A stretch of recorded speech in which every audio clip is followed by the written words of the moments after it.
Thanks, Ambassador. When Trump hiked tariffs on Chinese goods, it led to some increased prices for U.S. customers. How can you be sure the same thing won't happen again?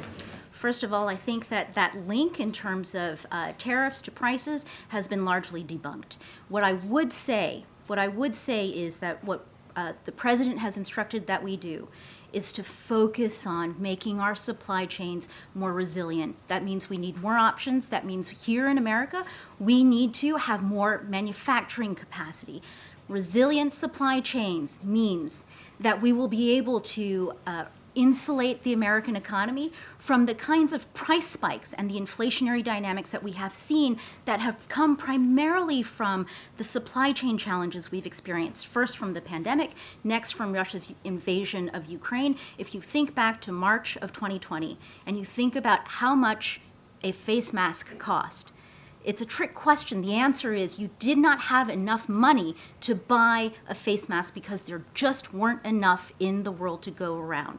So it is with that in mind that these actions are being taken. It is in fact to address those types of challenges that no one wants to experience again. The U.S. government is subsidizing the EV industry here pretty significantly. How is that different from what the Chinese government is doing? So if you take a look at the Chinese economic model, what you see is a system of state support that is built to dominate and take over entire industries. So this is what I mean by we've seen the pattern. Steel and aluminum, solar panels, batteries, EVs.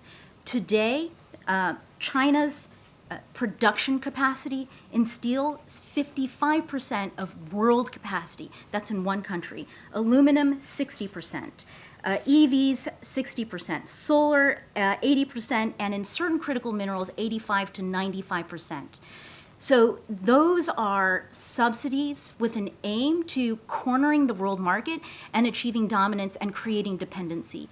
The types of support that we're talking about here are defensive in nature.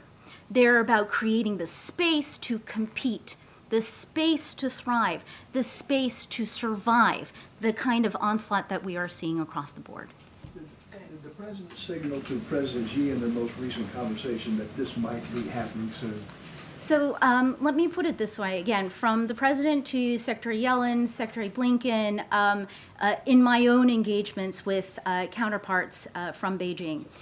We have been very, very clear about the sobriety with which we approach the U.S.-China trade and economic relationship. It needs to be fair. I did offer my counterpart the courtesy of a notification.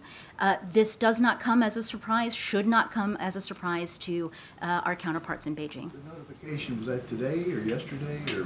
That was a pre-notification.